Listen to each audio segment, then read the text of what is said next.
The soup was still warm. That was the detail. Colonel Harrow had been dead for nearly 2 hours when Mrs. Pike found him at 6 o'clock, slumped forward in his dining chair with the spoon still balanced between his fingers. The consomme in the porcelain bowl had barely cooled, yet the mantel clock, wound that morning by the Colonel's own hand as it had been wound every morning for 41 years, had stopped at precisely 5:05. The fire was cold. The curtains were drawn. Someone had been in that room long enough to pull them, and careful enough to leave the soup untouched. Welcome to Marple Mysteries. Tonight's case takes us to the drowsing hamlet of Little Paddocks, where a gentleman dined alone at 5 and was found murdered at 6, though the evidence suggests neither hour can be entirely trusted. Settle in. This is Lunch at 5. Murder at 6. Chapter 1. The Stopped Clock. Little Paddocks, in the county of Hampshire, was the sort of village one passed through without noticing, and having passed through, could never afterwards quite describe.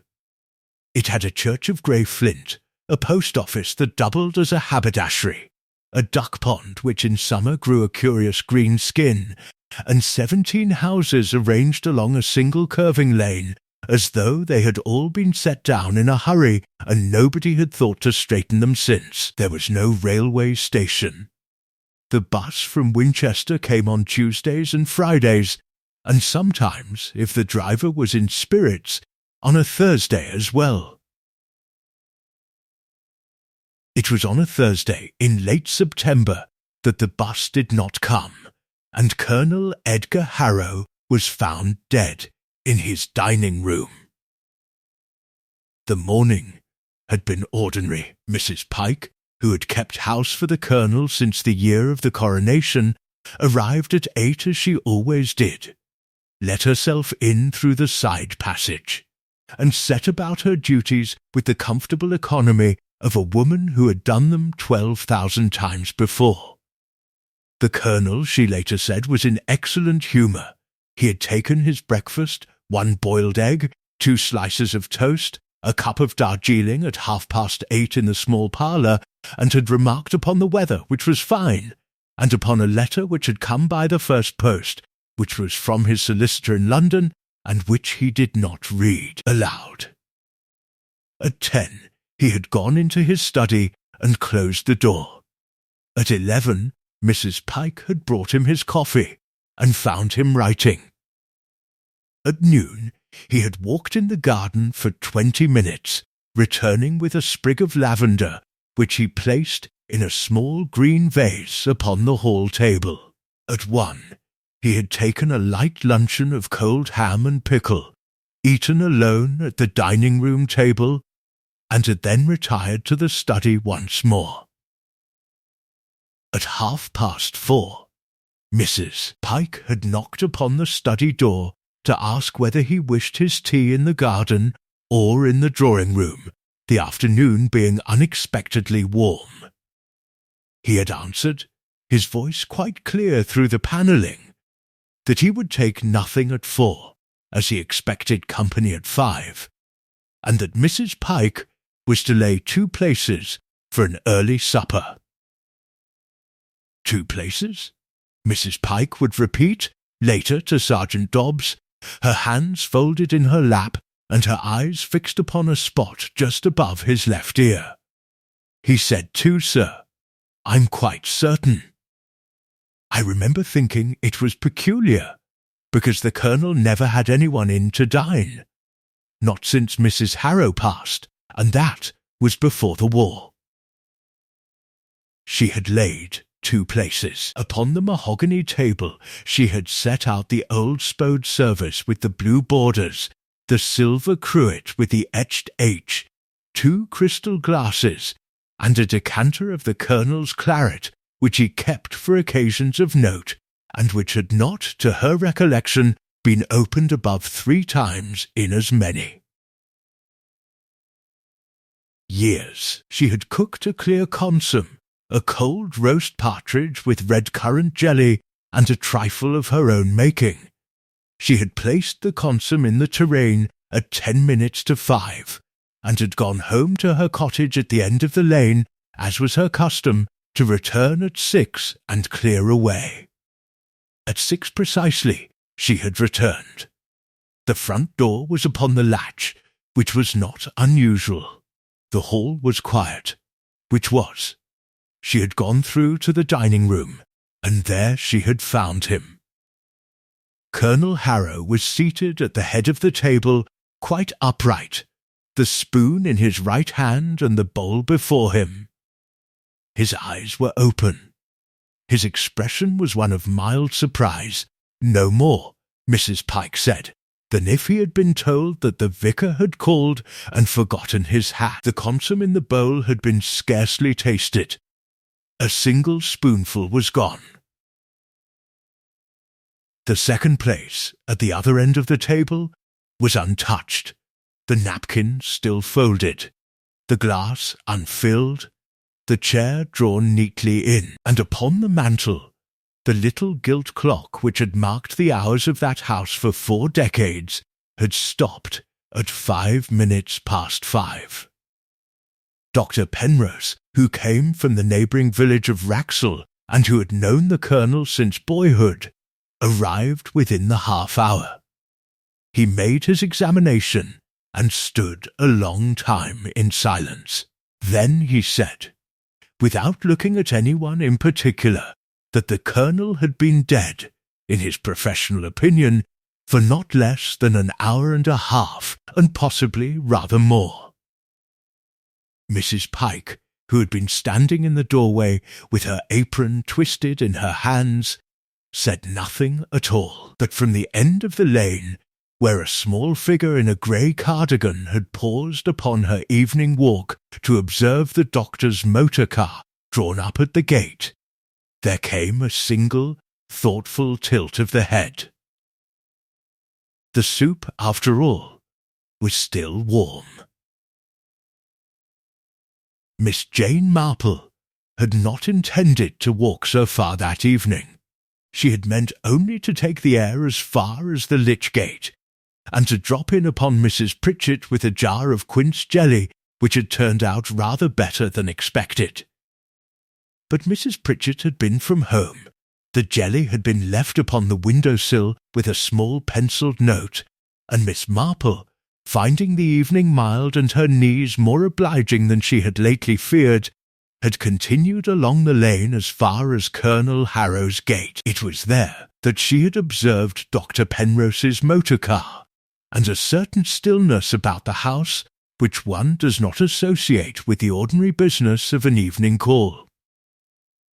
Miss Marple was staying at Little Paddocks for a fortnight with her cousin Lucia Bantry, who kept a small cottage behind the church, and who had in recent years grown rather deaf. The visit was in its 9th day. Miss Marple had by this time taken tea at the vicarage, attended evensong on 2 Sundays, been twice to the post office, and made the acquaintance of nearly every person in the village worth the making.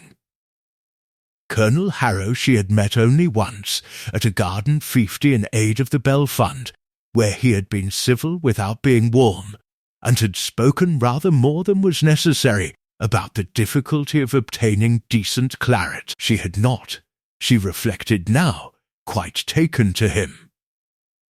But one did not, of course, require taking to a person in order to be sorry that he was dead.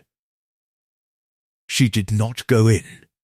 It was not her house, nor her business, and Miss Marple had a firm view upon the impertinence of curiosity in the presence of tragedy. She stood only a moment at the gate, and then turned back along the lane towards her cousin's cottage, walking rather slowly, her hands folded before her and her eyes upon the hedgerow.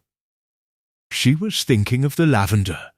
Upon the hall table of the colonel's house she had glimpsed it through the open front door, as one could not help glimpsing. The door having stood wide to the evening air, there had been a small green vase and in the vase a sprig of lavender. This in itself was unremarkable. Colonel Harrow, as all the village knew, was particular about his lavender.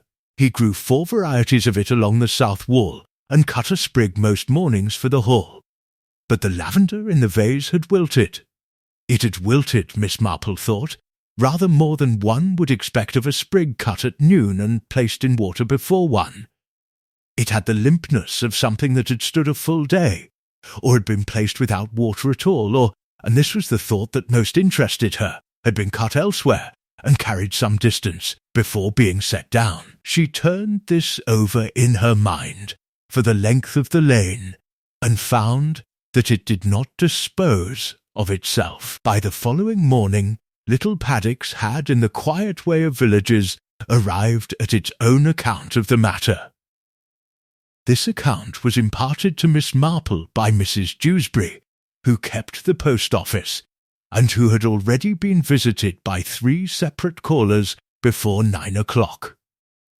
The Colonel, it appeared, had been poisoned. The second place at the table had been laid for a caller who had never arrived, or who had arrived and departed without a trace. The consom had been tampered with. The clock had been stopped to mislead. The doctor had said so, or had very nearly said so, or had said something from which it could only be inferred. And there's more, said Mrs. Dewsbury, leaning across the counter with a confidence which suggested she had been waiting 3 hours to deliver it. He had a row. Tuesday evening it was, with Mr. Abbott from Rexel. Raised voices in the study. Mrs. Pike heard it plain as day. Did she? Said Miss Marple mildly. Plain as day, said Mrs. Dewsbury. Something about a debt, or a paper, or, well, she couldn't quite catch the particulars on account of the door being shut. But voices, Miss Marple, voices that weren't friendly. Miss Marple bought 2 stamps and a reel of grey darning thread, and went out into the sunshine.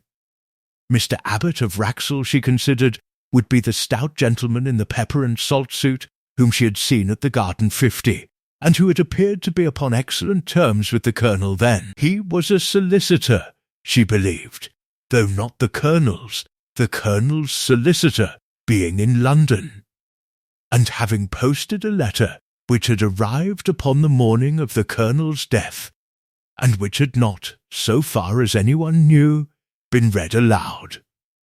She walked as far as the duck pond, and there paused. It struck her, standing by the green water with the geese making their small indignant sounds about her feet, that the matter of the second place at the table was perhaps the oddest thing of all. Mrs. Pike had said the Colonel never had anyone in to dine, yet on this day of all days he had ordered 2 places laid, and had opened his best claret, and had told his housekeeper to go home. He had expected someone, and someone, Miss Marple thought, had almost certainly come. The question was whether they had come at 5, or somewhat earlier. Sergeant Dobbs was a tall, narrow man with a sandy moustache, and a habit of writing things down in a small black notebook which he carried in his breast pocket and consulted, even when the information in question was already plain before him. He had been the policeman at Little Paddocks for 11 years, and had in that time investigated the theft of a goose, the disappearance of a bicycle, and an affray outside the Rose and Crown in which no one had actually been struck. A murder was, in the fullest sense of the word, new to him. He arrived at the Colonel's house at 9:30 the following morning, in company with Inspector Crewe of the County Constabulary, a broader and more silent man, who wore a bowler hat and who looked, Mrs. Pike said afterwards, as though he had not been surprised by anything since 1919. They found the dining-room as it had been left. Dr. Penrose had given instructions that nothing was to be moved, and Mrs. Pike, who had a horror of disarranged rooms, had obeyed him with a grief that was partly for the Colonel and partly for the partridge, which was going to waste. Inspector Crewe walked slowly around the table. He looked at the bowl, at the spoon, at the clock, at the curtains. He opened the decanter and smelt the claret. He examined the second place, touching nothing. Then he said, without turning, "Who drew the curtains?" Mrs. Pike, from her station in the doorway, stared. "I couldn't say, sir. They weren't drawn when I left at 20 to 5. The Colonel didn't care for drawn curtains before dark. He said it made a room feel like a sick room." "And they were drawn when you returned?" "They were, sir."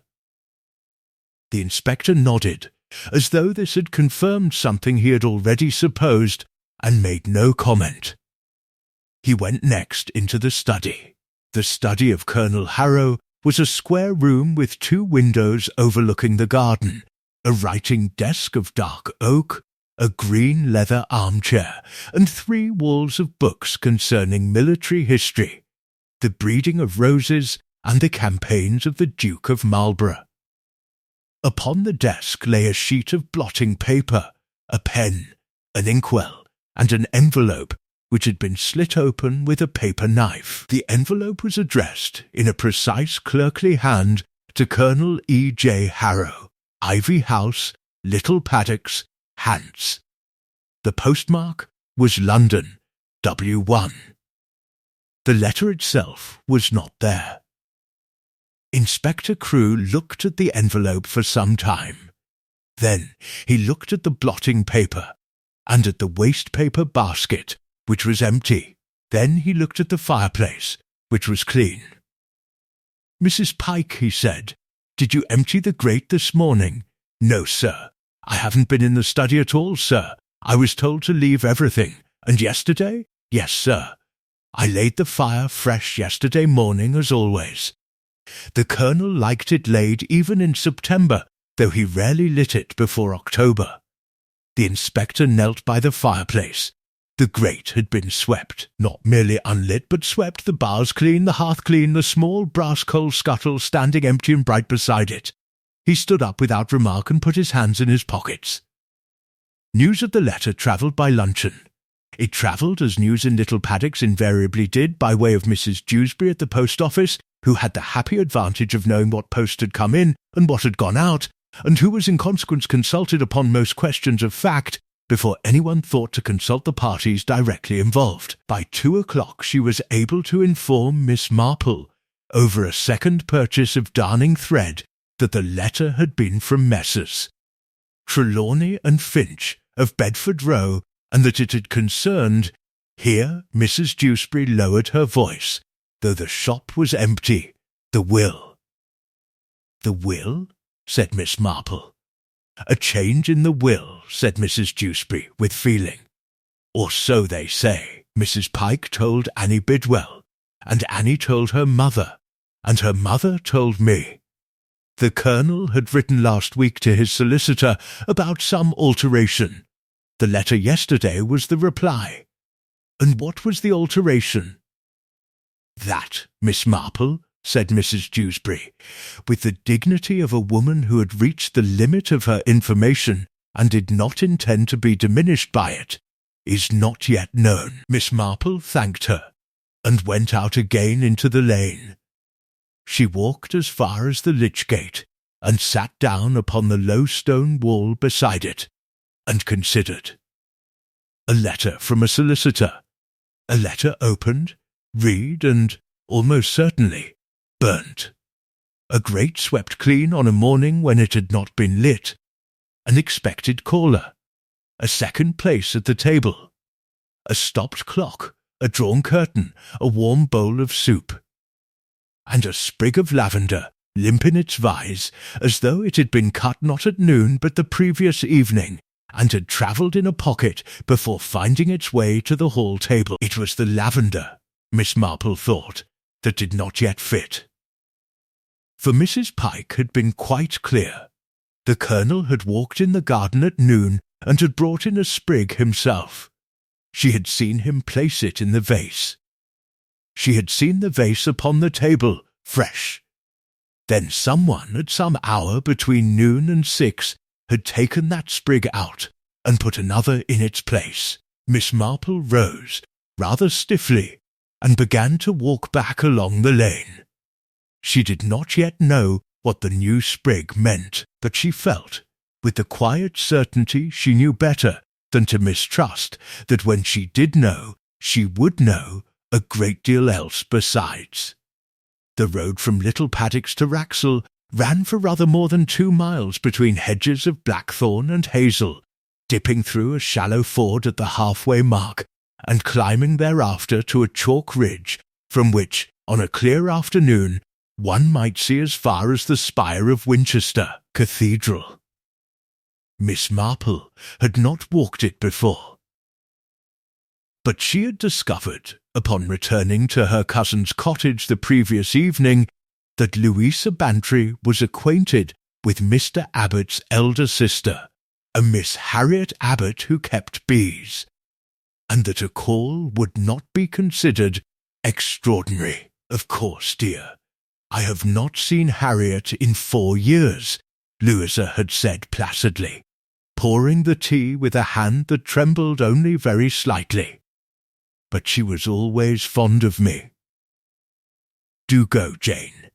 You will find the honey excellent." So upon the Saturday morning Miss Marple set out in her grey cardigan and her best straw hat, carrying a covered basket in which were 2 jars of the quince jelly, and walked the 2 miles to Rexel with the unhurried step of a woman who had 90 minutes to spend, and did not mean to spend them.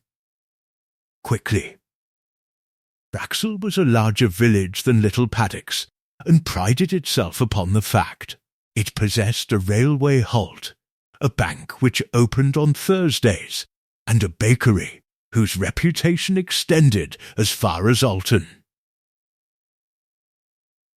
The Abbotts lived in a square red brick house at the end of the High Street, set behind a low wall and a gate upon which the name Fernley was painted in white. Miss Abbott received her guest in a small conservatory at the back of the house, among a great many ferns and a smell of warm earth. She was a thin, upright woman of perhaps 65, with grey hair pinned severely, and a black cardigan buttoned to the throat. She remembered Louisa at once, accepted the jelly with a gracious inclination of the head, and sent the maid for tea. They spoke first of bees, and then of the vicar at Rexel, who had lately grown a beard, and then of the weather, which had been unseasonably kind. It was not until the second cup that Miss Marple said, quite mildly, "I was so very sorry to hear about poor Colonel Harrow. My cousin tells me he was a friend of your brother's." Miss Abbott's cup paused, for the merest fraction of a second, upon its way to the saucer. "Yes," she said, "they were acquainted." "Such a shocking thing," said Miss Marple. "One hardly knows what to think." "No," said Miss Abbott, "one hardly does." There was a silence in which a bee laboured against the inside of the conservatory glass. Then Miss Abbott said, in a voice rather lower than before, "My brother is not at home, Miss Marple. He went up to London on Thursday morning, and has not yet returned." "Thursday?" said Miss Marple. "By the 8:15 train. He had business at his chambers. He telephoned on Friday evening to say he would remain until Monday. How inconvenient for him," Miss Marple said, "to be away at just such a time." "Inconvenient," said Miss Abbott, "is one word for it." She did not, Miss Marple noticed, meet her visitor's eye as she said this. She was looking instead at the bee upon the glass, with an expression that was neither grief nor fear, but something nearer to a weary and long-practised patience, as of a woman who has spent many years arranging the affairs of a brother who could not be trusted to arrange them himself. Miss Marple took her leave at 11:30, and walked as far as the Rexel churchyard before she sat down upon a bench to rest. Mr. Abbot, then, had gone up to London on Thursday morning. The Colonel had died on Thursday evening. The row in the study, according to Mrs. Pike, had taken place on the Tuesday. It was all very tidy. It was, perhaps, rather too tidy. A solicitor at his London chambers would have colleagues, a clerk, a club, a dozen witnesses to his presence. If Mr. Abbot had wished to be conspicuously elsewhere on the day of the Colonel's death, he could hardly have chosen a better arrangement. And yet, Miss Marple opened her basket and took out the remaining jar of quince jelly, which Miss Abbot had, with many apologies, declined to accept a second of. She turned it in her hands without seeing it, thinking. There was, she recollected, something else. At the 50 in June, at which she had met the Colonel, there had been a small incident she had very nearly forgotten. A young woman in a blue dress, not more than 23, rather pretty, with a quantity of fair hair, had come up to the Colonel at the tombola, and had spoken to him in a low voice. The Colonel had turned quite white. He had set down his glass of lemonade upon the trestle, and had walked away without another word. The young woman had watched him go, with an expression in which Miss Marple had read, even then, even without knowing, something very like triumph. She had asked Louisa afterwards who the girl was. Louisa, who knew everyone, had not known her. Miss Marple put the jar back in the basket and rose from the bench. It was, she thought, perhaps time to inquire a little more particularly about visitors to Little Paddocks in the past several months, and about one visitor in a blue dress in particular. The churchyard gate creaked behind her as she passed through it into the lane. There are in every English village 2 or 3 persons who, without holding any office or enjoying any particular distinction, nevertheless constitute between them a more complete record of the community than could be furnished by the parish register and the census returns combined. At Little Paddocks, these persons were Mrs. Dewsbury at the post office, old Mr. Brimley, who swept the churchyard, and, in a quieter and more select way, Miss Louisa Bantry, who had lived in her cottage behind the church for 31 years, and who forgot, so she said, very little of what she had ever been told. It was to her cousin, therefore, that Miss Marple returned upon the Saturday afternoon, having first made a detour past the duck pond in order to compose her questions. Louisa was in the small parlour, mending a pillowcase. She looked up with the mild interest of a woman whose days afforded little variety, and heard the account of the Rexel visit with several nods and one observation, that Harriet Abbott had always looked, even as a girl, as though she expected the worst, and was generally not disappointed. Louisa, said Miss Marple, when this had been disposed of, do you recall a young woman at the 50 in June? In a blue dress, fair hair, rather a lot of it. She spoke to Colonel Harrow at the tombola. Louisa set down her needle and considered. I do not recall her at the 50, she said at length, but I believe I have seen her. In the lane, perhaps, or at the bus stop. A stranger, certainly. Not of the village. Young. 23, I should say. Ah, Louisa's face cleared. Then that will be the young person who came to tea at Ivy House in July. Mrs. Pike mentioned her, I recollect, at the vicarage sale. A niece, the Colonel had said, from Southsea. But Mrs. Pike thought not. Thought not? Mrs. Pike, said Louisa, taking up her needle again with care, has been 40 years in service, Jane. She knows a niece when she sees one.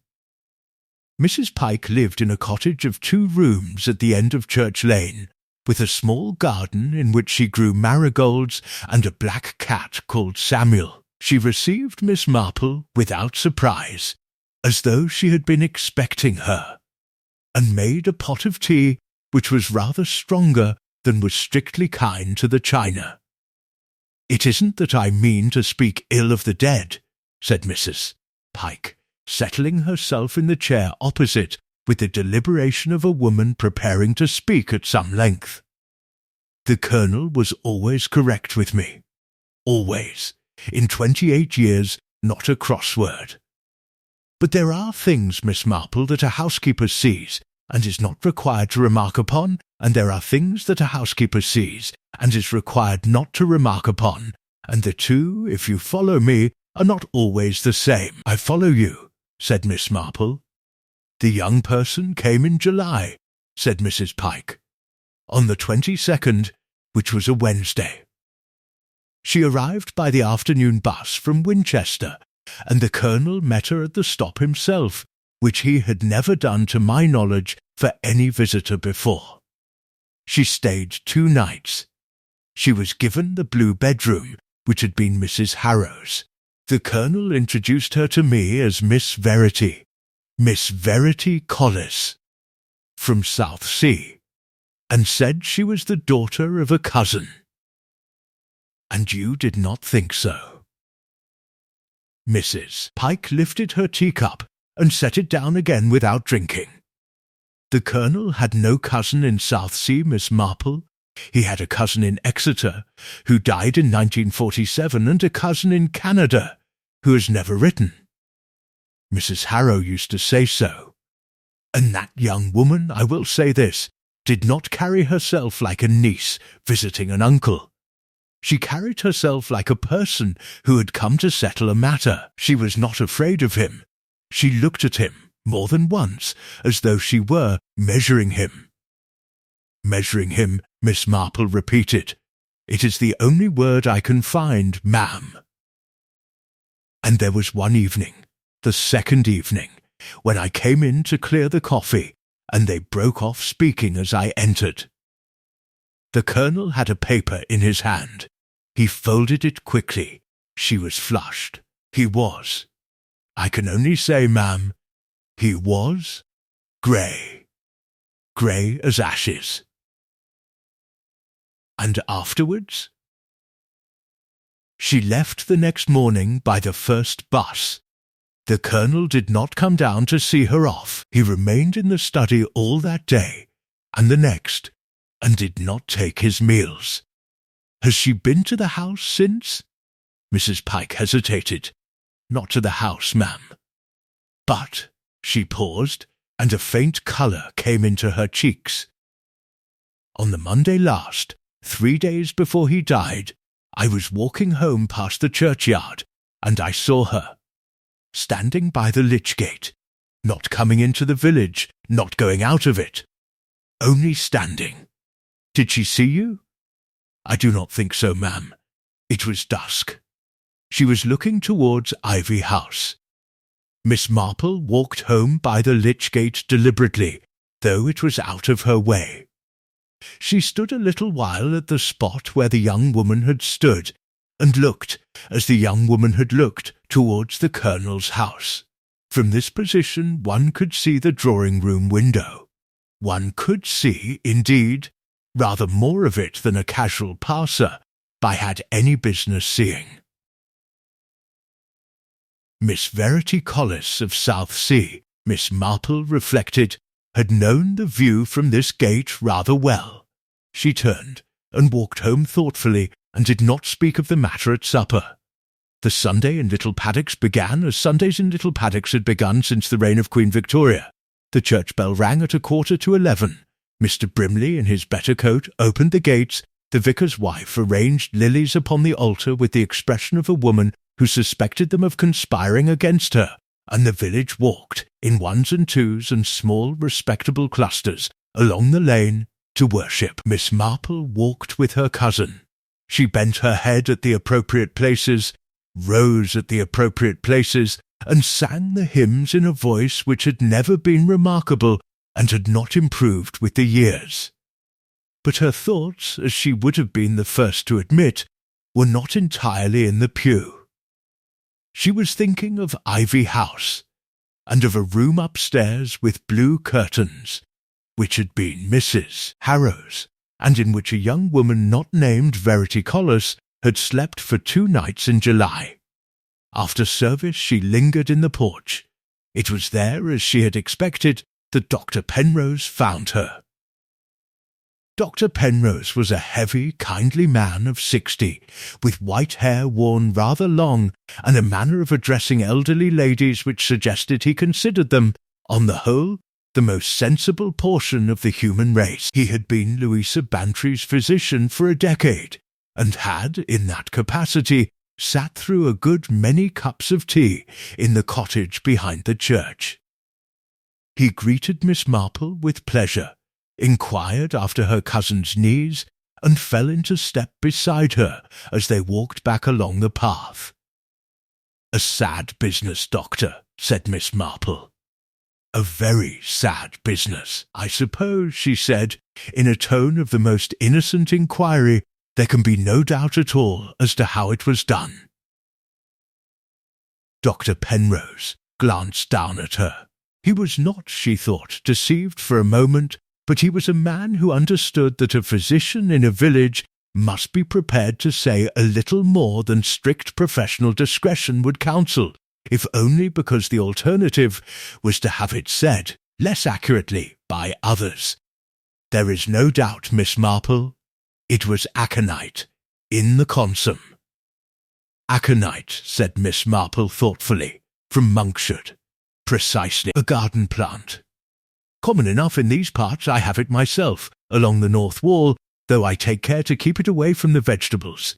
The Colonel had a quantity of it by the study window. Blue flowers, rather handsome in September. The root, I believe, is the most dangerous part. The root, the leaves, the flowers, all of it, a very little is sufficient. And the soup was prepared by Mrs. Pike at 4:30. She took it up from the kitchen to the dining-room in a covered tureen at 10 minutes to 5, set it upon the sideboard, and left the house at 20 to 5, as she has said. The Colonel was alive then. He spoke to her from the study as she went. She heard him cough. Between 20 to 5, then, and 6 o'clock, said Miss Marple, somebody added aconite to the consom, and the Colonel ate a spoonful and died. That is the long and the short of it.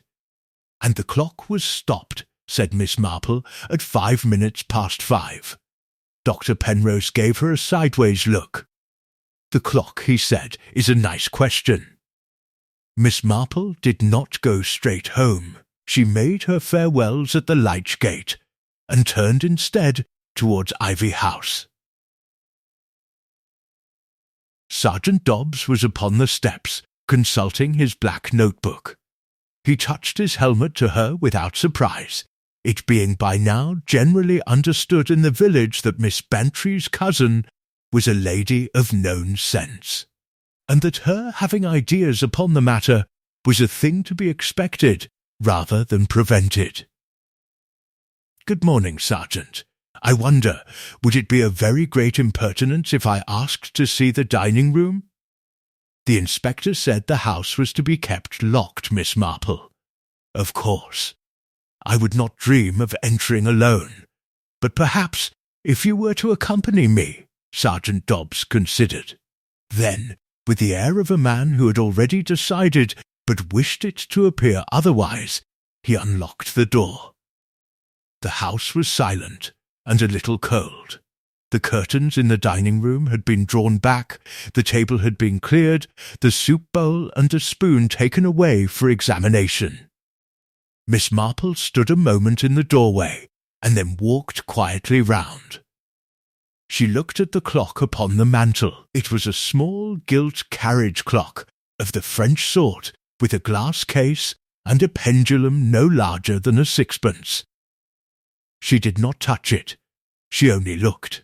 "Sergeant," she said, "I wonder whether I might ask, does this clock strike the hour?" "It does, Miss Marple, every quarter. And when you came, on Friday morning, had it struck?" Sergeant Dobbs consulted his notebook. The inspector wound it at 9:10 to test the mechanism. It struck correctly. "But it had been stopped, ma'am." "Stopped at 5 minutes past 5, as you saw." "Stopped," said Miss Marple, "or set to 5 minutes past 5, and then stopped?" The sergeant looked at her. "I could not say, ma'am." "No," said Miss Marple. "Of course you could not." She thanked him, and asked if she might also look very briefly at the blue bedroom upstairs. The sergeant, by now past the point at which refusal was possible, assented, and Miss Marple, mounting the stairs rather slowly, reflected that she had one further thing to discover before the afternoon was out, and that the answer, she rather feared, would not be a comfortable one. The blue bedroom was at the back of the house, overlooking the kitchen garden, and beyond it, the line of elms that marked the boundary of the Colonel's small estate. It was a square room, papered in a design of forget-me-nots upon a pale ground, with a brass bedstead, a mahogany wardrobe, a washstand with a blue jug, and a writing table beneath the window. The curtains were of blue watered silk, faded now at the edges. The carpet had once been a darker blue, and had worn in places to grey. It was the room, Miss Marple understood without being told, of a woman who had died a long time ago, and whose husband had not altered a single arrangement in the years that followed. Sergeant Dobbs stood in the doorway. He did not come in. He had the air of a man who preferred not to be too closely associated with any subsequent irregularity. Miss Marple walked round, slowly. She did not open the wardrobe. She looked at the washstand, at the bed, at the small framed photograph on the mantel, a young woman with fair hair piled high, in the fashion of 1910, smiling rather sadly. Phoebe Harrow once supposed. She looked, too, at the writing-table under the window. It was a small lady's bureau, of the sort with a sloping leaf that opens down to form a writing surface, revealing compartments and a row of little drawers. The leaf was closed.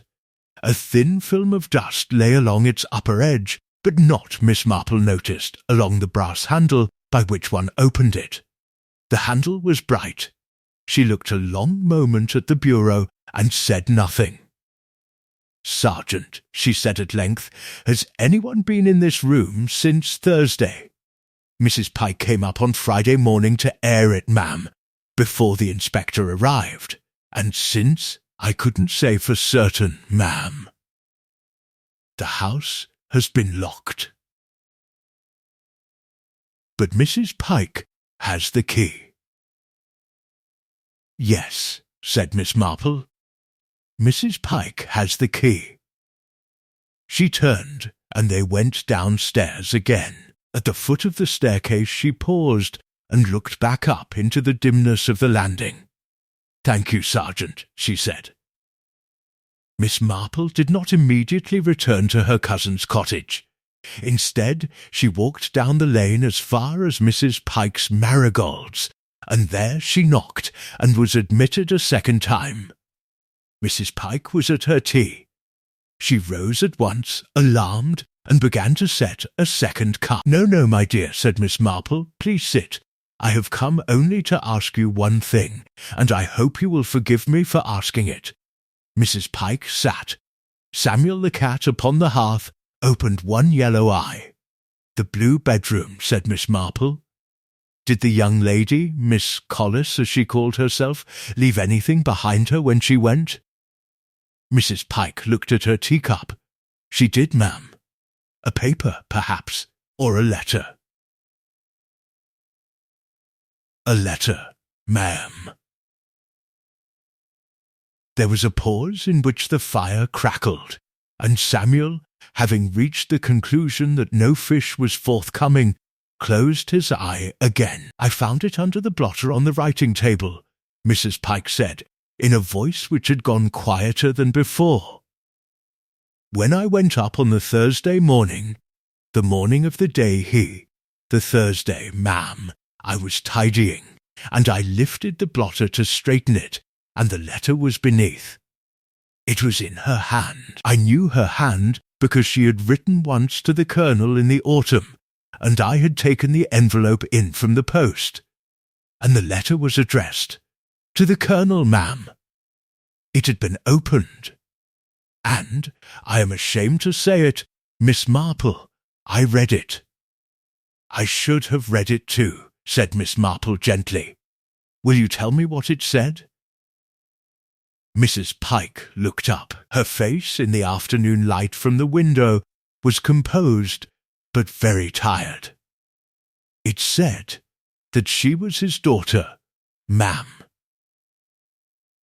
His own daughter, born to a young woman in Portsmouth in the year 1941, whom the Colonel had known when he was on leave. The young woman had died. The child had been brought up by an aunt, and had lately come into some papers which made the matter plain. She wrote that she did not want scandal. She wrote that she wanted only what was hers.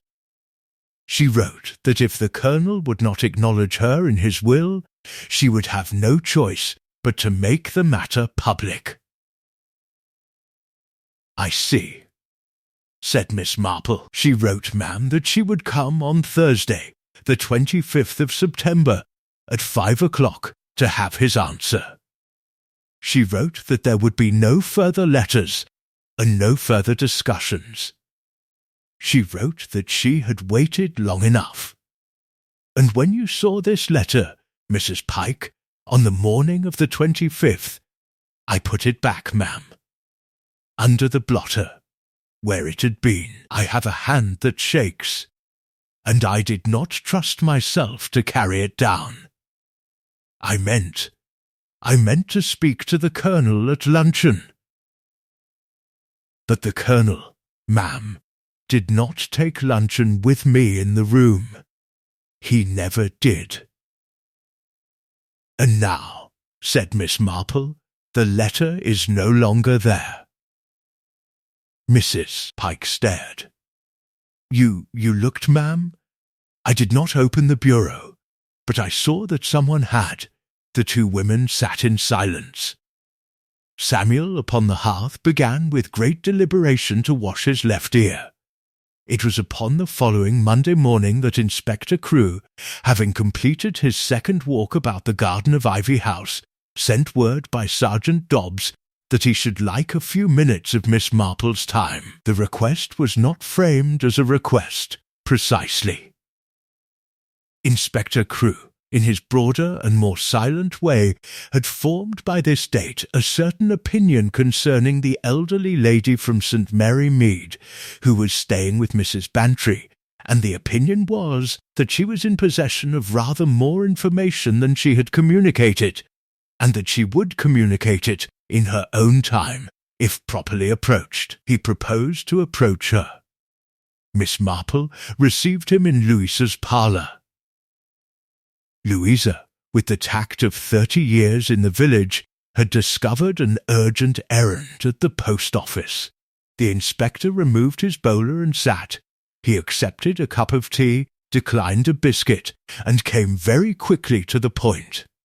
"Miss Marple," he said, "I am told that you have been interesting yourself in one or two aspects of this business. I have been talking with my neighbours, Inspector. It is very difficult, in a village, not to. So I imagine. May I ask what you have made of it?" Miss Marple folded her hands in her lap. "I have made, I think, rather less than you have, Inspector. But perhaps one or two small things have come to my notice which have not yet come to yours. The young woman, for instance, Miss Collis, as she called herself, who came to the house in July." The inspector's face did not change, but he set down his cup. I had heard of a young woman. She came, it appears, to make a claim upon the Colonel.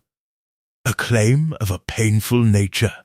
She wrote to him at the beginning of last week, informing him that she would call upon him at 5 o'clock on the Thursday, the 25th, to receive his answer. And did she call? I do not know, Inspector. It is one of the questions I have been asking myself. But I have been told only this morning by Mr. Brimley, who sweeps the churchyard, that on Monday evening last, at about the hour of dusk, a young woman answering to her description was seen standing by the lich gate, looking towards Ivy House, and that on the following morning, the Tuesday, a young woman of the same description took the 8:40 bus from the stop outside the Rose and Crown in the direction of Winchester. Tuesday morning? Tuesday morning, Inspector, 3 days before the Colonel died, and she had not, so far as I can discover, been in Little Paddocks at any point between. Inspector Crewe considered this in silence for some time. Then he said, "Miss Marple, I have a piece of information of my own which I will give you in exchange. Mr. Abbott of Rexel travelled up to London on the 8:15 train from Rexel Halt on Thursday morning, as his sister told you.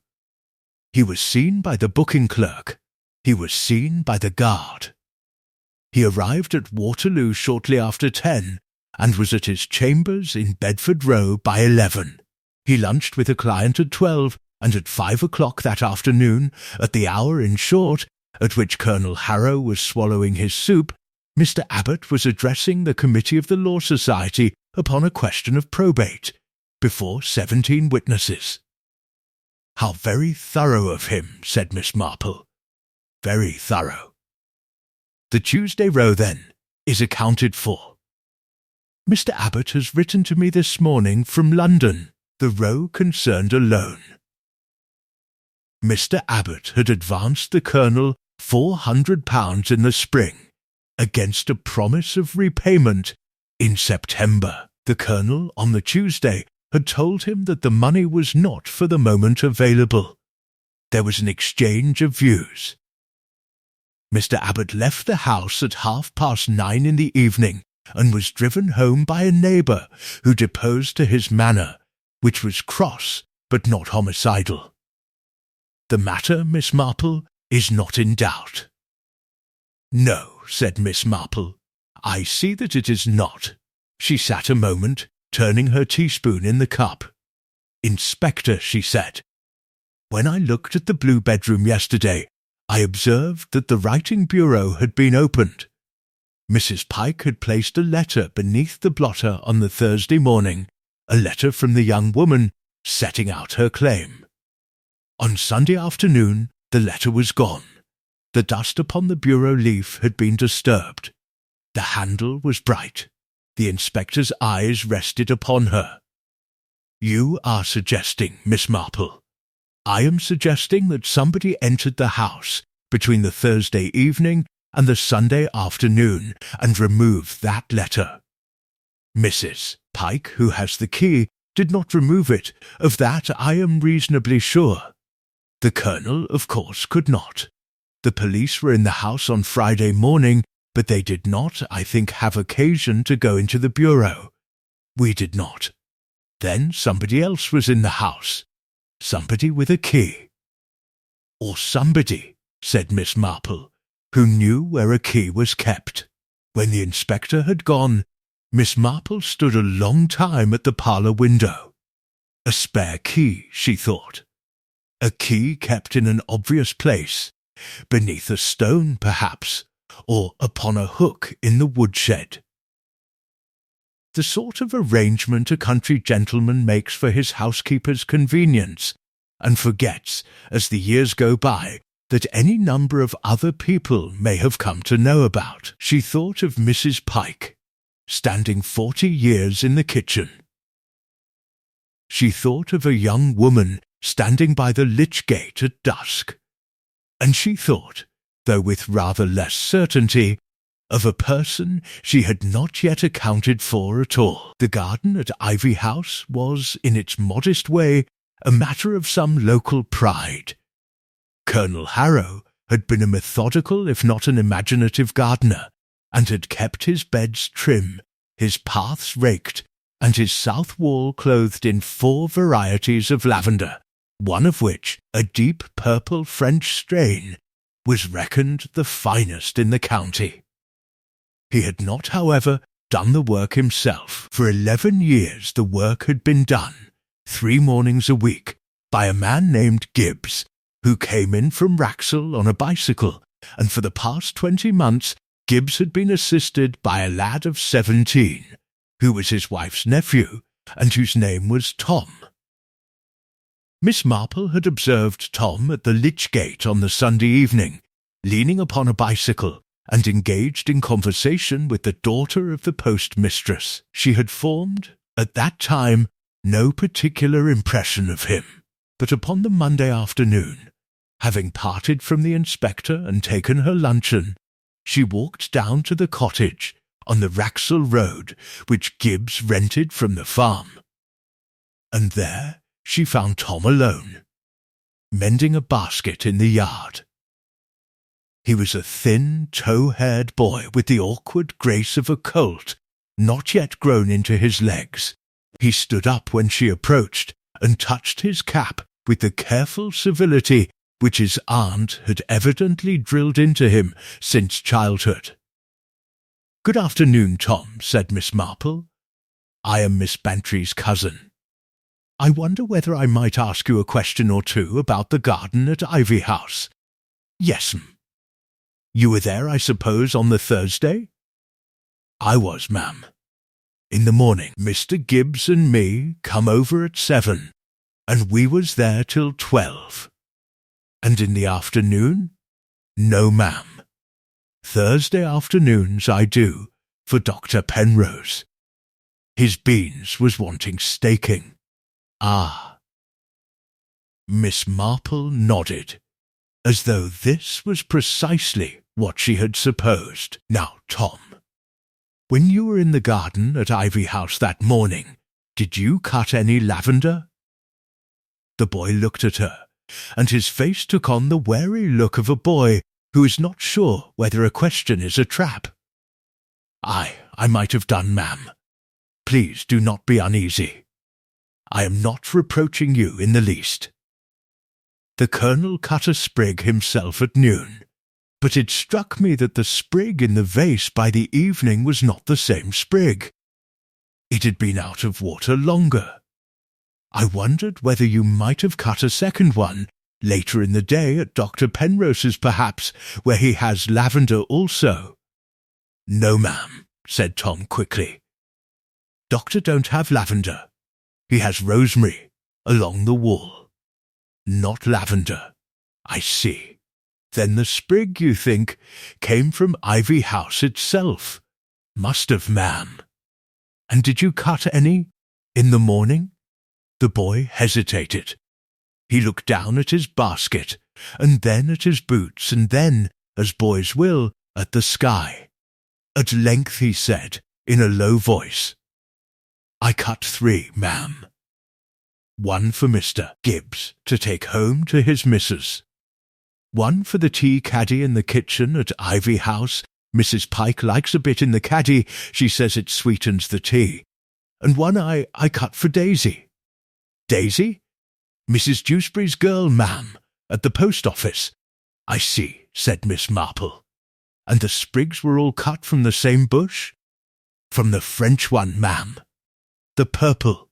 It's the best. Thank you, Tom." She turned to go, and then, as though the thought had just occurred to her, she turned back. "One more thing. The spare key to Ivy House. Where did the Colonel keep it?" Tom flushed. I oughtn't to say, ma'am, but you know, under the 3rd brick to the left of the woodshed door, ma'am. Mr. Gibbs showed me, first week I come, for if ever we was to want water from the kitchen tap, the Colonel said, and Mrs. Pike not in." "Thank you, Tom," said Miss Marple again. "You have been very helpful." She walked back to Little Paddock slowly, thinking. 3 sprigs of lavender, cut on the Thursday morning from the French bush by the south wall. 1 to Gibbs's wife in Rexel. 1 to the tea caddy in the kitchen at Ivy House. 1, and this was the sprig that interested Miss Marple, to Daisy Dewsbury at the post office. Daisy Dewsbury, a plain, capable, red-haired girl of 19, who sorted the letters, operated the small telephone exchange, and heard, in the course of a working week, a very considerable quantity of what passed in little paddocks. A girl who would have seen the envelope from Trelawney and Finch when it came in on the Thursday morning. A girl who might very well have taken particular notice of the letter which went out 10 days earlier from a certain young woman in Southsea to Colonel Edgar Harrow of Ivy House. A girl, moreover, who was being courted by the gardener's boy who knew where the spare key was kept. Miss Marple reached the cottage, took off her hat, and sat down in the parlour with her knitting. She did not knit. She sat with the needles in her lap and her eyes upon the fire. The picture was beginning to arrange itself. Not yet completely. There was a detail concerning the clock which did not fit, and a detail concerning the second place at the table which did not fit either, and she thought she saw, though without being quite certain, why the lavender had been changed. But she did not yet see the hand that had done the changing. She knew only that it was a smaller hand than she had first supposed. Upon the Tuesday morning Miss Marple wrote a short note to Inspector Crewe, and received by the afternoon post a short note in return. At 5 o'clock that evening she walked down to Ivy House in company with her cousin Louisa, and they were admitted at the door by Sergeant Dobbs. The drawing-room had been opened, and the curtains drawn back. A fire burned low in the grate. Inspector Crewe stood at the window, his hands clasped behind him. Mrs. Pike sat upon the small sofa near the fire, her hands folded in her lap. Dr. Penrose occupied the armchair opposite. Tom, the gardener's boy, stood awkwardly beside the door, turning his cap. Daisy Dewsbury sat in a straight chair near the piano, her red-haired head held rather high, and by the window, beside the inspector, stood a young woman in a plain grey travelling suit, with a great quantity of fair hair pinned severely beneath a dark hat. Her face was composed. Her eyes were upon the floor. "Miss Marple," said the inspector, "we are, I think, all assembled." Miss Marple took the chair which had been left for her near the fire, and placed her handbag upon her knee. Louisa sat beside her. "I had thought," said Miss Marple, looking round the room, "that it would be easier if we came together. There are several small matters which, taken separately, will not do, but taken together, perhaps, they will." Nobody spoke. "The clock," said Miss Marple, "stopped at 5 minutes past 5. The soup was still warm at 6, though Dr. Penrose was satisfied the Colonel had been dead an hour and a half, and possibly more. The curtains had been drawn, although the Colonel disliked drawn curtains before dark. The grate in the study had been swept, though it had not been lit. A letter from the Colonel's solicitor had been opened and burnt. A letter from Miss Ashby, here the young woman in grey lifted her head for the first time, had been removed from the bureau upstairs at some point between Thursday night and Sunday afternoon, and the sprig of lavender in the hall vase had been changed. She looked at the fire. "These are the things that do not fit. Let me take them in order. The clock, Inspector, was not stopped at 5 minutes past 5. It was set to 5 minutes past 5. And then stopped. A carriage clock that is running cannot be stopped without opening the case, and the case in this one was slightly ajar on Sunday. Somebody had wished it to appear that the Colonel died at that hour, when in fact he died rather later, at about 5:45, I should say, when the consom had cooled only a little, and when the person who laid the poison knew that Mrs. Pike would shortly return. Mrs. Pike gave a small, sharp breath. The curtains were drawn, not to conceal the murder, but to conceal the murderer's waiting. Somebody was in this house for the better part of an hour before the Colonel took his soup. Somebody who sat with him perhaps in the study, who spoke with him, who heard him ring for no one, because he had sent his housekeeper home and was expecting a guest. The letter from the solicitor was burnt because it altered the will. I am told by the inspector that Messrs. Trelawney and Finch have confirmed the contents. The Colonel had written on the Monday instructing that his estate, in its entirety, be left to his natural daughter, Miss Verity Ashby of Southsea.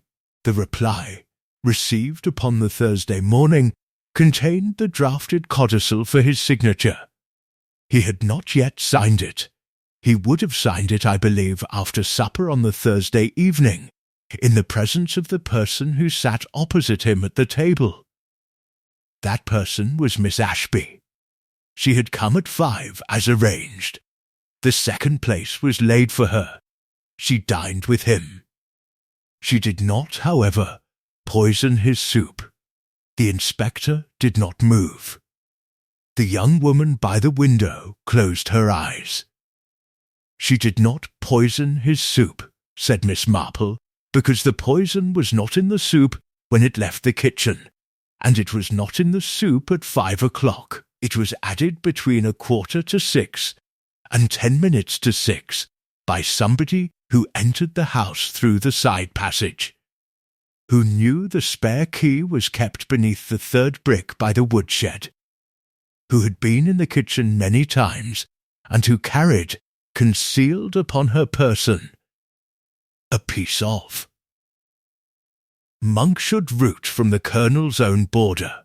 The lavender was changed because the original sprig, cut by the Colonel at noon, had been drawn from the border where the monkshood grows. It had a leaf of monkshood caught in it. Any close examination would have shown it. The murderer substituted a sprig cut fresh that afternoon from the French bush, by way of precaution, not knowing that such a substitution would, to an observant eye, be more damning than the original. She turned her head gently towards the piano. "Daisy, my dear," she said, "you had better tell the inspector yourself. I do not think you meant it as it turned out." Daisy Dewsbury sat very still. The high colour had left her face. She did not look at Miss Marple, nor at the inspector, nor at Tom, who was staring at her with his mouth slightly open. "He was going to change the will," she said at last, in a low, clear voice. Mother read the letter. She told me. And Mr. Abbott was owed £400, and would never see it, and Tom was to have had the cottage when the Colonel died. It was promised. It was promised. She stopped. Nobody spoke. "I only meant," she said, "to make him ill." Inspector Crewe took one step forward from the window. The fire settled in the grate. There was, for a long moment, no sound in the drawing-room but the small domestic settling of coals in the grate. Tom, the gardener's boy, had not moved from his place by the door. His cap, which he had been turning in his hands, had fallen to the carpet, and he did not stoop to retrieve it. Daisy Dewsbury sat upright in the straight-backed chair by the piano, her hands folded in her lap, her eyes upon a point in the middle distance which contained, so far as anyone could see, nothing at all. Inspector Crewe did not speak. He was, Miss Marple observed, a man who understood that a confession in its first hour must be permitted to breathe, and that a word from him now would be likely to undo it. It was Dr. Penrose, in the end, who said quietly, "Miss Marple, perhaps you would be good enough to tell us the rest." Miss Marple looked at the fire. "The rest," she said, "is very nearly what you have already guessed, but one or two things should be said plainly, because they touch other people in this room, and it is not right that they should be left in any doubt. Miss Ashby arrived at the house at 5 o'clock, as she had arranged. She came by the Winchester bus and walked from the stop. The Colonel admitted her himself. They went into the dining room, where the table had been laid. They spoke, I imagine at some length, and came to an understanding. The Colonel showed her the letter from his solicitor, and the draft codicil. He told her that he would sign it that evening, and that she should have a copy by the end of the week. They sat down to their soup shortly after 5:30. The consomme at that hour contained nothing but what Mrs. Pike had put into it. They each ate a little. Miss Ashby then excused herself, leaving the Colonel at the table, and went upstairs to the blue bedroom to remove her travelling coat and to wash her hands. She was upstairs, I should think, perhaps 8 minutes. The young woman by the window spoke for the first time. 9, she said. I looked at the clock on the landing. 9 minutes, said Miss Marple. In those 9 minutes, somebody came in through the side passage. She had let herself in with the spare key from beneath the brick by the woodshed. She carried in the pocket of her coat a small piece of monkshood root, scraped and grated, wrapped in a twist of paper. She knew the house. She had been in and out of the kitchen 100 times, on errands from the post office, and she knew where the tureen would be standing, and she knew that there was a second helping of consomme still in it, upon the sideboard, unserved. She did not poison the bowl upon the Colonel's place. That bowl was already half empty, and Miss Ashby would return to the table at any moment. She poisoned the tureen, the second helping, from which the Colonel, who had a good appetite and was in excellent spirits, would certainly take a further cup.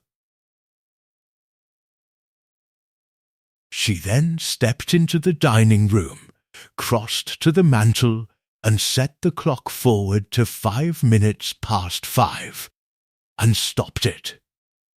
She drew the curtains. She took from the hall vase the sprig of lavender, with the monkshood leaf caught in it, and substituted a sprig which she had cut, that afternoon, from the French bush, the sprig which Tom had given her. She went upstairs to the blue bedroom by the back staircase while Miss Ashby was still at the washstand, removed the letter from beneath the blotter, and left the house the way she had come. Daisy had begun, very quietly, to weep. It was the monkshood leaf in the lavender that first alarmed her, said Miss Marple. She had seen it on the Thursday morning, when she called at the house with a telegram her mother had sent her. The Colonel had put the sprig in the vase himself. Daisy saw the leaf and knew, with the quickness of a country girl, what it meant, that the Colonel, if he examined the sprig later, might notice it too, and might remember where he had cut it, and might ask questions. I didn't know he was going to die, Daisy said. Her voice was small and perfectly clear. I swear to you, I didn't. I thought. A spoonful. He would be sick for a day or two, and the lawyer would come, and there would be no signing. That was all. I thought there would be time. You thought, said Miss Marple, not unkindly, that you could spare Tom his cottage, and Mr. Abbot his £400, and your mother her oldest customer. And you did not stop to consider that aconite does not measure itself by spoonfuls? No, ma'am, said Daisy. It was an hour before the room emptied. Inspector Crewe took Daisy out by the side passage. Walking beside her with a curious gentleness, Tom went with them, white and silent, having asked and been granted permission to do so. Mrs. Pike remained upon the sofa and wept finally for the Colonel and the partridge and the 40 years together. Dr. Penrose sat with her. Miss Ashby came quietly across the room to Miss Marple. "Thank you," she said. "My dear," said Miss Marple, "I am very sorry. He was, I think, not a good man, but he was your father, and on that last evening he meant to do what was right." "Yes," said the young woman, "he meant to." She did not weep. She went out by the front door into the September dusk and walked up the lane towards the bus stop alone. Miss Marple watched her go. Then she put on her hat, took up her handbag, and with her cousin Louisa walked quietly home past the lich gate, where a single light had now been lit in the church porch, and the first stars were beginning to show above the elms.